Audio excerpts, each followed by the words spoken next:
윤석열 대통령과 김건희가 입주한 서울 한남동 대통령 관저에 유령 건물이 있습니다. 70제곱미터 20평. 이 단층 건물은 증축 2년이 넘도록 신고가 안 돼 있습니다.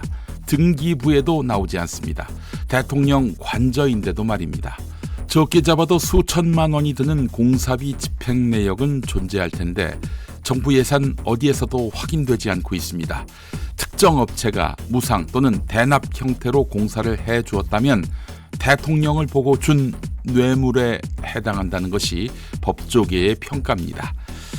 그게 무슨 용도로 쓰이는 건물인지도 알 수 없지요. 의심은 됩니다만. 오늘 아침 공표된 미디어 토마토 여론조사 결과에 따르면 이재명 더불어민주당 대표의 공직선거법 위반 혐의 1심 판결을 어떻게 생각하는지 묻는 질문에 전체 응답자의 58.6%는 법원 판결이 부당하다라고 답했습니다. 35.1%는 판결이 합당하다라고 했고요. 지난 18일부터 이틀 동안 전국 성인 남녀 1,018명을 대상으로 실시했는데 60대 이하까지 부당하다는 의견이 많았는데 40대에선 70% 이상이었습니다.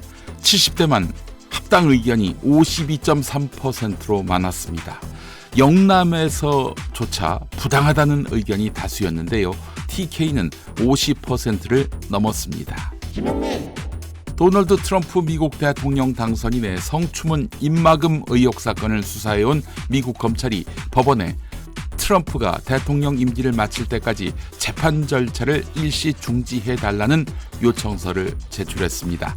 이 사건은 2016년 대선 당시 트럼프가 자신과의 옛 관계를 대중에게 공개하지 않는 대가로 성인물 여배우에게 약 1억 8천만 원을 주고 회사 장부엔 다른 용도로 기재했다는 의혹입니다.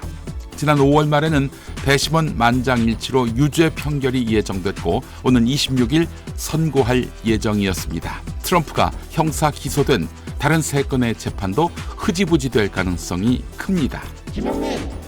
내년도 정부 예산안에 대한 국회 심의가 진행 중인 가운데 방송통신위원회의 인건비 등 기본 경비가 대폭 삭감된 내년도 예산안을 국회 과방위가 야당 단독으로 의결했습니다. 운영 지원과 기획조정관 기본 경비를 각 35%씩 삭감했고 방통위 내에 검찰, 경찰 등 파견 수사 인력에 대한 특정 업무 경비는 전액 삭감했습니다.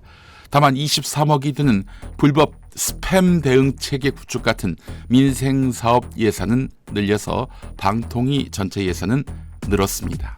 위법적인 2인 체제를 근거로 방송통신위원장, 부위원장, 상임위원의 연봉 예산도 2억 4천만 원 감액했습니다. 류희림 방송통신심의위원장의 연봉은 5천만 원 삭감했습니다.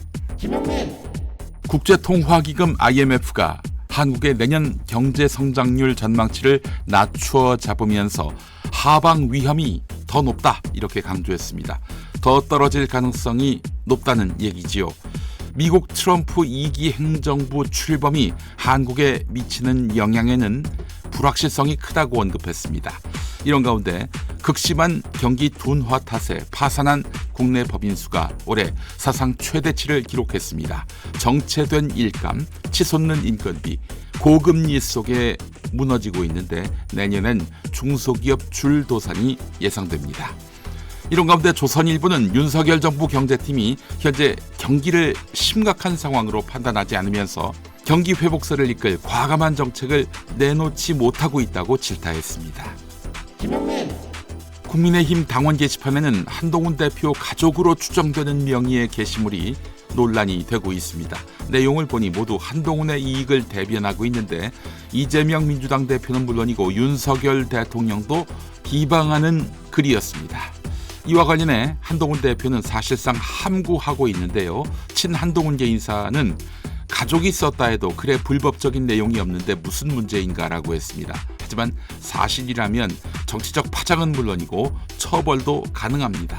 드루킹 사건으로 김경수 지사는 네이버에 대한 업무 방해 혐의로 2년 실형을 살았지요.